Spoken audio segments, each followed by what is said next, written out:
शक्ति हो, तुम गौरव हो, तुम आधी आबादी कहलाती हो, लेकिन खुद में संपूर्ण हो तुम।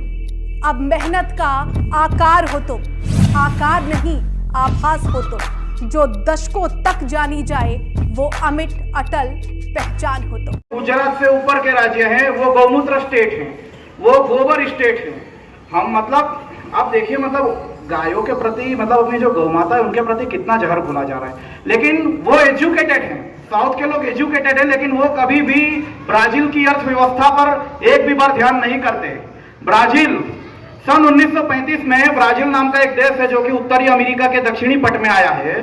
सन 1935 में वहां पे 2 साल तक बारिश नहीं हुई। वो कहते हैं कि भाई हमारे वहां पे 2 साल से अकाल पड़ा हुआ है, खेती बर्बाद हो चुकी है, हर वस्तु बर्बाद हो चुकी है, अब हम पुनः उत्थान नहीं कर पाएंगे हमारी अर्थव्यवस्था का, आज हम क्या करें। तो वो समय पर सिर्फ 1 दर्जन गिर गाय कृष्ण कुमार सिंह जी के द्वारा उनको भेंट दी जाती है कि जाइए इनकी गौ सेवा कीजिए, यही आपके राष्ट्र का उत्थान करेंगे। सन 1935 में वो 12 गौ माताओं को सप्रेम भेंट कर दिया जाता है, जहाज के माध्यम से उनको ब्राजील लाया जाता है। और आज अगर आप देखने जाओ तो ब्राजील की जो अर्थव्यवस्था है वो अपने भारत की अर्थव्यवस्था से 16 गुना बड़ी है।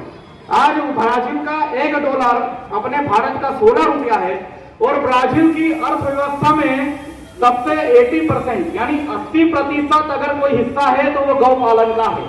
80% खाली वहां पे दूध का प्रोडक्शन होता है, और दूध के प्रोडक्शन पे और एक गौ माता की सेवा से वो ब्राजील पूरा देश चलता है। और भारतीय गौरव यह है कि ब्राजील देश के जो सांसद भवन है, वो सांसद भवन के एक तरफ अगर आप देखोगे तो हमारे भावनगर के राजा कृष्ण कुमार सिंह गोहिल जी की प्रतिमा है, और अगर आप दूसरी ओर देखोगे तो हमारी गिर गौ माता की प्रतिमा है, जो कि वहां के राजा के भी उच्च स्थान पर उनको प्रदर्शित किया गया है।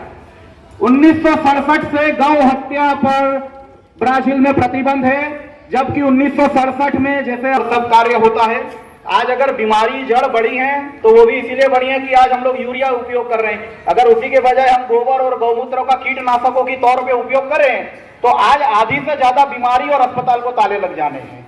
यानी गौ माता जिस दिन राष्ट्रीय माता बन गई तो भारत विश्व गुरु में कई चरणों तक आगे चला जाएगा। इसी बात और पहली बात ये कि पहले घर में कुछ भी शुभ प्रसंग होता था तो अपने भारतीय संस्कृति में एक रिवाज हुआ करता था कि जैसे शादी होती थी तो अभी तक 450 के ऊपर फरियाद कर चुका हूँ। 2 या 3 बार कसाई हमला कर चुके हैं। अभी इनोस बिस्मिल्लाह करके जो कसाई है अभी जिसको सजा हुई, वो कम से कम 2 से 3 बार गौ हत्या में पकड़ा गया है। अभी 60 साल की उम्र थी उसकी 2012 में, अभी शायद 75 साल की उम्र है, अभी उसको 3 साल की सजा हुई, और 2 केस इसका बाकी है, उसमें भी शायद इसको सजाई होगी। और अभी सूरत के अंदर कम से कम रोज की 500 गौ हत्या होती है, 1-2 नहीं 500 गौ हत्या सूरत शहर और सूरत जिले के अंदर होती है। ये इलेक्शन के बाद मैंने पूरे कसाईयों का डेटा निकाला हुआ है, जिसमें 80 से 90 ऐसे कसाई है जो गौ हत्या एनी टाइम करवाते हैं। इलेक्शन के बाद उनके विरुद्ध में कलेक्टर कमिश्नर को आवेदन पत्र देना है कि भाई इनको तड़ी पार करो, गुच्छी तक जैसे गुने में इनको यहाँ से सफाया करो इनका। अभी अपना कोई भी एक आदमी एक फरियाद होती है तो सीधा पुलिस वाले उठा के उसको 5 साल में तड़ी पार कर देते हैं। लेकिन ये कसाईयों के लिए ऐसा कुछ नहीं है।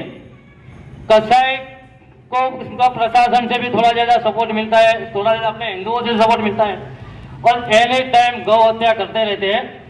तो इनको यही सबक सिखाना है ये इलेक्शन के बाद कि 50-100 आदमी इकट्ठा होकर सीधा कलेक्टर के पास चले जाओ, जैसे गौ हत्या में पकड़ाता है उठा के कलेक्टर के पास चले जाओ कि साहब इनको सूरत शहर या गुजरात के बाहर निकालो, ये ऐसे कलम डालो इसके ऊपर कि साला आजीवन बाहर ही नहीं निकले, नहीं तो मजबूरन अब हिंदुओं को हथियार उठाना पड़ेगा। और जिस दिन हथियार उठाया उस दिन ये जेल में कुछ नहीं है, तो जेल गए नहीं है, उनको जेल के लिए डर है। इन सालों को दौड़ा के मारना चाहिए रोड पे, और ऐसा नहीं होगा। सरकार नहीं करेगी तो हम करेंगे और दौड़ाएंगे इन सालों को रोड पे। गौ हत्या करके देखो कैसे गौ हत्या होती है। जय श्री राम। जो बोला है मुझे बोलना नहीं आता है। जय श्री राम। बहुत बढ़िया, बहुत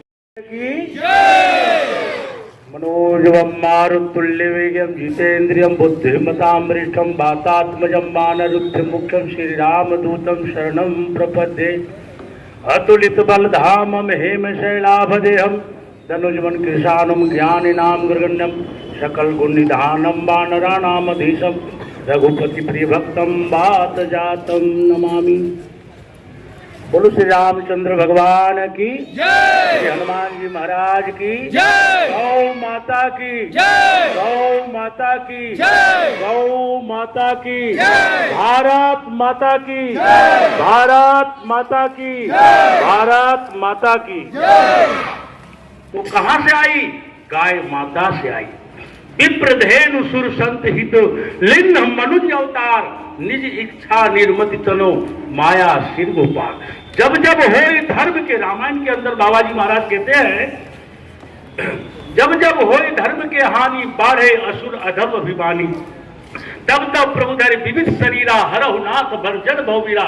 और सुने न अदा यदा ही धर्मश गलानी। जब जब धर्म की हानि होती है, गलानी होती है, जब जब राक्षस की उत्पात बढ़ती है, तब तब परमपिता परमात्मा ब्रह्मांड नायक, अखिल ब्रह्मांड नायक परमपिता परमात्मा मनुष्य देह बालक लेकर कभी राम रूप में, कभी कृष्ण रूप में, कभी अन्य कई रूपों में यहाँ पर धरती पर परमात्मा आते हैं। तो जब जब इस पर हम लोगों पर, इस धरती पर रहने वाला जब भी प्राणियों पर तकलीफ होती है, तो धरती माता कौन सा रूप लेती है?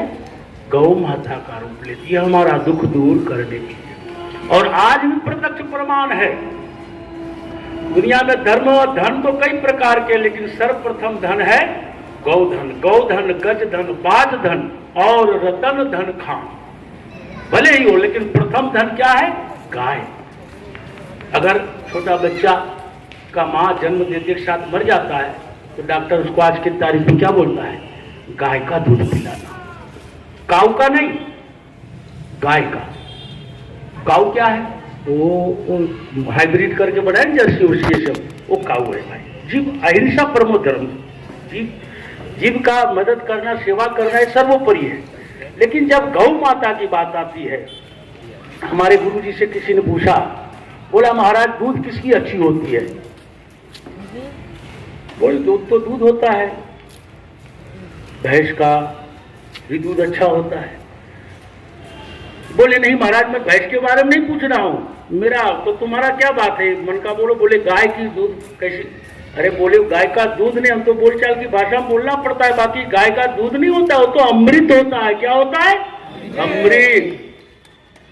जो लोग इस धरती पर आया है और जो नहीं आया, जो आने वाला है, उसका भी इलाज गौमूत्र में है, गौदूध में है, गाय के गोबर में। जय गौ माता। जब समुद्र का मंथन हुआ साहब, जब समुद्र का मंथन हुआ तो उसमें से गौ माता आई और उसमें से सभी देवता निकले, 14 रत्न निकला और सब लोग देवता देखा करे तो बहुत बढ़िया पवित्र, इसमें तो इसकी एनर्जी से ही हमारी शक्ति मिलती रहेगी।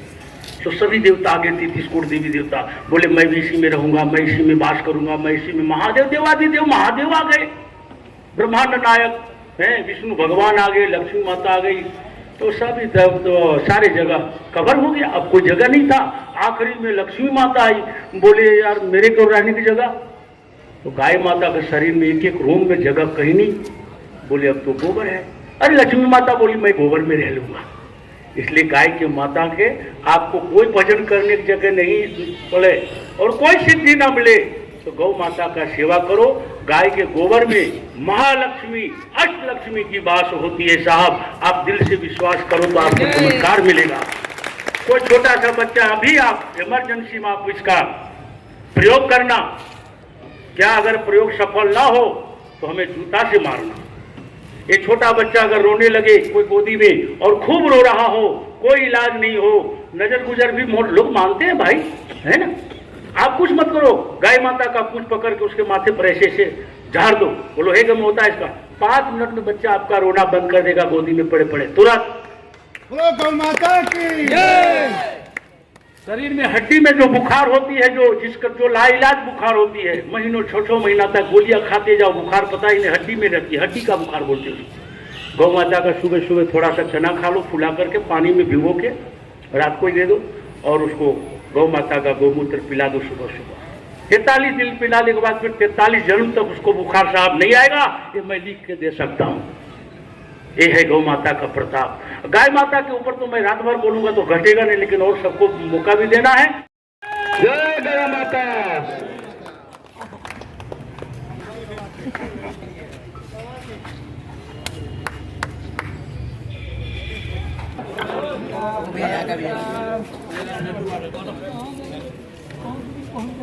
माता ये गबरू भाई नहीं आपका लाल है।